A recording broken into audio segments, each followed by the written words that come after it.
Improvements are underway at several Irving recreation centers. This is a great example of some of the behind-the-scenes things that happen. See some of the work already complete and find out what made it possible. There's no better feeling in the world than to be able to give back to someone or something or an animal that can't pay you back. It's a big fundraiser for the DFW Humane Society. We have highlights from the Black Collar Affair. Plus, the state plans another highway expansion in Irving. A business celebrates its move to the city. And meet a therapy dog with a great mission and an unusual name. This is City Source. A therapy dog gets training at Irving's Heritage Senior Center. Hello and welcome to City Source. I'm Thomas Gandy. That story is coming up later. But first, Irving recreation centers are getting some improvements, and we have the story behind the changes. Shooting hoops and spinning tunes. All right, let's count it out. This is Lively Point Youth Center's Teen Jam. A lot of basketball buddies over there. I'm a dance and eat a lot. It's all happening at a rec center recently upgraded. There's lots to do here. You can hang out with your friends and do your homework. The improvements are not only at Lively. Bulldozers have been at work on the ground, roofers up above, on a list of projects, all paid for with federal grants. Well, the city receives community development block grants every year from the U.S. Department of Housing and Urban Development, and we can use that for a wide variety of services that we provide our residents. More than $1 million in improvements are underway in neighborhoods with lower income residents. At Lively Park, there are already new basketball courts, a new roof on the rec center, and this outdoor exercise equipment will be replaced. At Hurwitz Park, we did a complete surfacing renovation for the playground. The park had some poured in place rubber surfacing. It had gone through major vandalism and wear. In place now are wood chips, which are easier to maintain. The same surface is now also in place at Sunrise Park. Water fountains will be replaced with ones that automatically shut down in freezing temperatures. In addition, we're adding 9 pieces of workout equipment to it, which are resistance-based. You know, we promote a healthy lifestyle overall with the city, so we want kids to get out and get active. Crews also installed ADA accessible entry doors at Center, Lively, and Georgia Farrow Rec Centers, as well as the Heritage Aquatic Center. The ADA accessibility is a big part of what we do. We have an extensive program at Georgia Farrow Recreation Center where we have quad rugby. We had the therapeutic program at the Lively Point facility. The grants also funded the construction of sidewalks. We're kicking off something called Safe Routes to School, and we are primarily targeting middle school areas right now, and again in low income areas. What we are doing is doing repairs to sidewalks or even building sidewalks in areas that don't have them, so that we can encourage accessibility. The team involved in all of this believes they were able to get the most from this grant money by moving quickly. We wanted to make sure that we maximized every dollar that we do get from the federal government. We were ready to react, so that was the most important part, I feel. This is a great example of some of the behind-the-scenes things that happens where staff, we get together and we work on things and synergize, and everything comes together and we're able to do some things that weren't expected. And they already have projects in mind for next year as the team continues working to improve access to schools and rec centers while promoting healthier lifestyles. We're super excited. This money has allowed us to address some of our older infrastructure projects a lot sooner than we anticipated, and so it's a great benefit for our residents here. Our YouTube channel has the link to that story, so you can post it to your own Facebook timeline. Look for it at youtube.com/The City of Irving. The Texas Department of Transportation is looking at expanding State Highway 161 in Irving. The affected section would be just south of State Highway 183 to just north of Beltline Road. The proposed project would make it 8 lanes, 4 in each direction. Some of the work could be accomplished with restriping within the existing right-of-way. In other parts, it would involve complete reconstruction. Ramps and bridges would also be rebuilt under the proposal. It would cost $50 million and could begin in 2018. In other news, the DFW Humane Society raised about $50,000 for the no-kill shelter which operates at the Animal Care campus. Take a look at our coverage from the Black Collar Affair.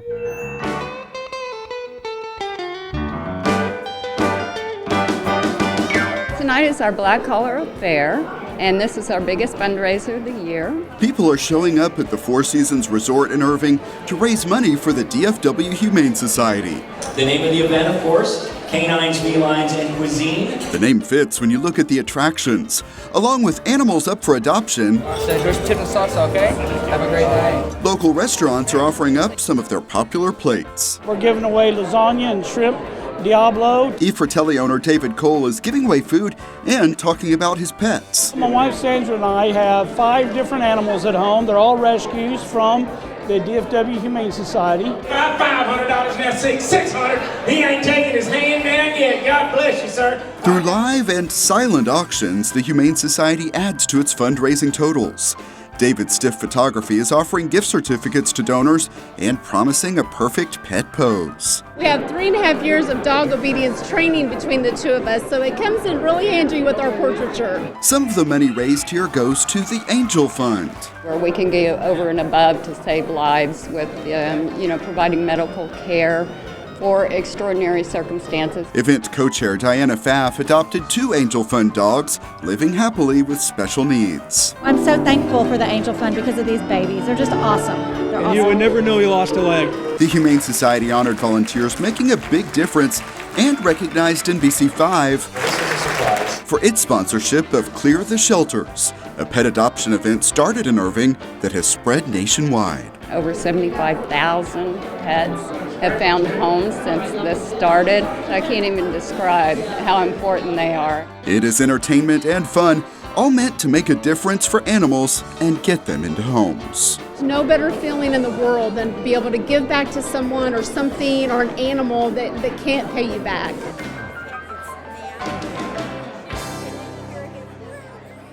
A good time there, and animal lovers, don't forget that our Pets of the Week are coming up later in the show.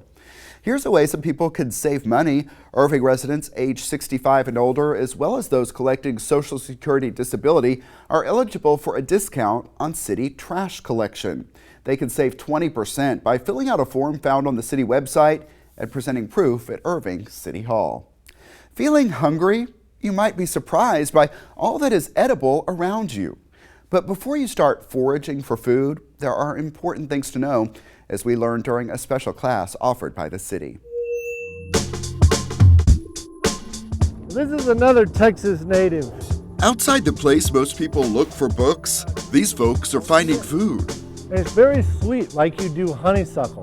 They are at the West Irving Library taking part in a class offered by the city's Think Green, Be Green team. The first rule about eating mesquite pods is you only want to eat the ripe, mature pod. It's called Foraging the City. It's just something that's really intriguing, that we can go and find food just randomly. You never want to eat a pod off the ground. There is a lot to know before getting started, and that's what these students are here to learn. You can get vanilla flavors, you can get citrus flavors. Instructor Daniel Cunningham is with Texas A&M AgriLife's Water University. We want people to apply the techniques in ways that they can learn more about the plant material, become more water efficient in their landscape and what they do as a lifestyle. I did a foraging class prior to this, and I was really just stunned about the number of things in nature that are edible.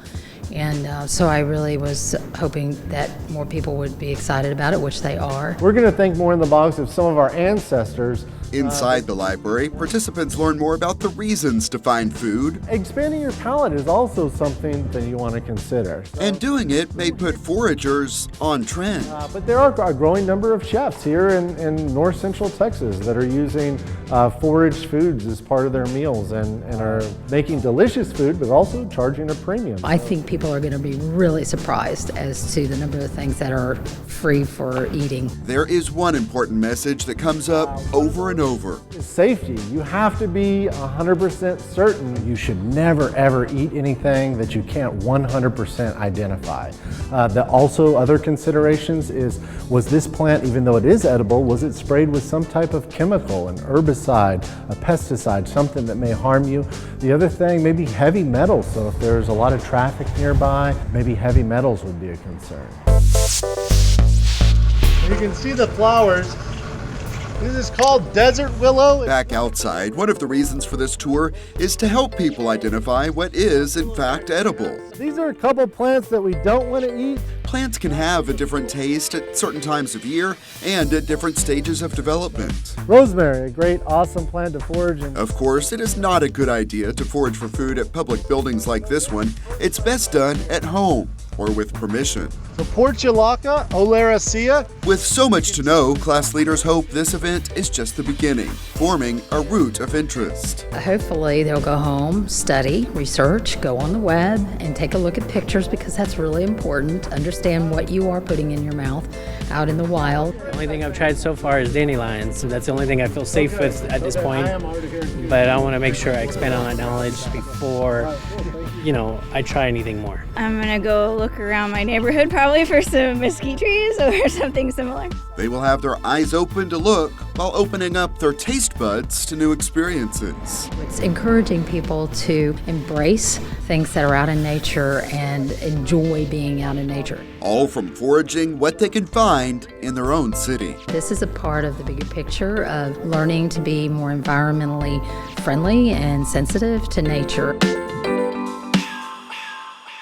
The city's Think Green, Be Green team offers classes throughout the year. You see some of them on your screen right now. Many of them do fill up quickly. See the full list of 2017 classes and register at cityofirving.org/begreen. Members of the Irving Las Colinas Chamber of Commerce turned out at the ribbon cutting for a business offering office furniture and more. We got a look inside the growing company. Preferred Business Solutions is celebrating our ribbon cutting, joining the Irving Chamber of Commerce. We are an office solution company which we provide office products, pens, paper, etc. But over the last 30 years we've evolved into a lot of different things. We have a break room division, a janitorial division. We're expanding our business and having a lot more offerings for our customers. We've designed our facility to be a working showroom. Anything you see within this building is actually products that we sell or services that we provide. We came from Dallas. We had a large building in downtown Dallas, but we outgrew it. Irving actually asked me as a business owner to bring my business and the jobs. They went out amongst other cities, Arlington, Frisco, Dallas itself. I've always lived in Irving. I've gotten involved with the city in many different ways. This was a great move for us. It's like the right place for us to come to and to be a part of. This is pretty much of a typical warehouse. It does show you just the range of products. We went from roughly a 10,000 square foot warehouse to a 30,000 square foot warehouse, and we're looking to build an additional 40,000 square feet. With the new environment of Irving and everybody moving into Irving, I think that's going to give us a great opportunity to grow. We look forward to a long-standing relationship with you folks. Hopefully we can be very involved and engaged and learn from and also support and give our knowledge to the chamber. We certainly are pleased to be in Irving, Texas. That business is located in the 1700 block of West Walnut Hill Lane. We have met a lot of therapy dogs in recent months, some at Canine Companions, others are working at DFW Airport. We also met one in training at Irving's Heritage Senior Center. Take a look. Good morning, Heritage Seniors. If you would like to visit our therapy dog, he is in the dining room. He's Nash Brown, a therapy dog in training. These monthly visits to Irving's Heritage Senior Center are part of how he's getting ready for potential certification. Nash Brown belongs to Rebecca Munoz, who works at Baylor Rehab. I work with patients and they're in bed almost all the time and they're down and out, and I wanted to be able to help in some way. So that's when I was like, I'm going to train me a dog. You can see he is already bringing a lot of smiles to the folks here. Yeah, it really makes you feel good. He sure is a lovely feel to him when you stroke his head. Let me see your eyes. The benefit goes both ways because every minute he spends at Heritage exposes him to more people and more potential distractions. There's lots of exposure to different things, all kinds of people, and the mobility things that go on here. I think dogs really need to be exposed to that because sometimes therapy dogs fail because they become scared of walkers or wheelchairs. He may not look like it, but Nash Brown is still a puppy, only 9 months old. He already knows some tricks after working with a professional trainer. Sit. Good. Other moves are still very much in progress, such as the roll over command. Looks like he's got it half right. Nash Brown has an Instagram account that documents his adventures starting just after birth. Rebecca Munoz loves sharing his story and finds it often opens up conversations. I looked this way and she went that way. The people here were telling me, about their dogs and the memories of their dogs in the past and how they see him, and it reminds me of them. Hi, Buffy. How you doing? One of the more common questions is about his name. Rebecca already has a dog named Tater Tot, so she wanted to stay with that theme. I liked Nash Brown. My daughter had a crush on a certain Nash Greer, so we had to go inside in the middle. Such a nice dog. Nash Brown's biggest days may be ahead. After certification, he could be helping patients recover in the months and years to come after getting a start here at the Senior Center. I just want to be able to have him make somebody happy. The Animal Care Campus has a way you can help homeless animals this holiday season. This tree in the lobby is part of the Comfort and Joy Drive, and it's all about making time spent in the shelter better for dogs and cats waiting to be adopted. People are invited to take a tag from the tree and submit it with a monetary donation, or buy needed items such as large blankets, pet toys, treats, and canned food, and drop them off at the Animal Care Campus. The Comfort and Joy Drive continues until year's end. Time now for our Pets of the Week. JP Zavala is at the Animal Care Campus with that and other ways to help this holiday season. We're at the Animal Care Campus with Michael Whiteside, and we have some great pets this week, Michael. And who's starting it off today? We're starting off today with Seema. She is a 2-year-old Chihuahua. She came into the city side of the shelter back in October. We pulled her over in November. She is heartworm positive, so she's getting ready to start heartworm treatment in the next week or so, but we're still taking applications on her. What is she like? What's her personality like? She's a really, really calm girl. She's, I don't know that I've ever even heard her bark, but she's very sweet, she's very friendly, she really likes being cuddled. What type of a family setting would be best? I think she'd probably do better because she is so quiet. She'd probably do better with kids, but they'd probably be older kids because she's a quiet girl, or a single person. She'll make a great companion. Michael, and this is? This is Creamsicle. She is obviously another Chihuahua. She's only about a year old, and she was surrendered to the city of Irving because the owners didn't have enough time for her. And then we rescued her last week.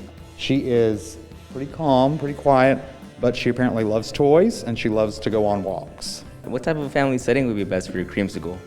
Definitely, people that are going to be walkers that like to get outside because she does really like to walk on a leash. And anybody that's just looking for kind of a cuddly, quiet little pet. Because she's still sort of a puppy, but at 1 year they start calming down a tad bit. But I think she'd be great for any family. Yeah, she seems really calm and she's really sweet too. Yeah, and she's still a little nervous. She's only been in the shelter environment for a little over a week, so it's still kind of nerve-wracking for her, but she's been friendly with everybody that she's met, and she just loves meeting new people. All right, Michael, and last but not least, who's this? Well, I had to bring a cat out, so I've got Lisa. She is about 1.5 years old. She is really cuddly. She loves people. She's not so fond of other cats, so she's going to really do best in a home where she's probably the only animal. So I think it'd be great for, a single person maybe that's looking for a companion, because she definitely wants to be held and loved, and then of course have her alone time like all cats do, but she's really sweet. I know there's going to be an event coming up, right? Yes. December 17th. Can you tell us a little bit about that event coming up? Sure. December 17th is going to be our Home for the Holidays Adopt-a-thon. On that day, from 10 to 5, all animals in the Irving Animal Care Campus will be available to adopt for only $15. And that still includes everything that you would get with the normal adoption fee, which are they'll be up to date on vaccinations, get a dewormer, a free vet exam within the first 10 days. They will have been spayed or neutered before they leave. They also will be microchipped and enrolled in the microchip program as well. Oh, that's a great deal right there coming up for the holidays. So if you want a pet, come out December 17th, right? Definitely. It's a great time of year, to think about, giving a home to a pet. So they don't really have to spend their holidays here in the shelter. Although they are loved and treated very well here, it's always better for them to be in their own home. Awesome. Thank you, Michael. Thank you. And back to you, Thomas. All right, JP, thanks a lot. The Animal Care Campus is located at 4140 Valley View Lane. It is open Tuesday through Friday from 11 a.m. until 6 p.m. Then on Saturday, the hours are 10 a.m. until 5 p.m. Also, check out the websites you see on the screen.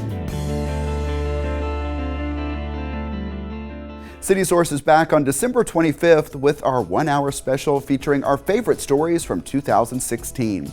Relive some of your favorite moments next time. Email us your thoughts on our stories. The address is ictn@cityofirving.org. We may read some of your messages here on the show, or you can always comment on our videos at youtube.com/thecityofirving. And that's it for this edition of City Source. We leave you now with some of the Blue Christmas toy drive at Walmart on Airport Freeway. It was all in partnership with Mosaic Sales Solutions. Thanks to everyone who was a part of this one, and thank you for watching. Have some happy holidays.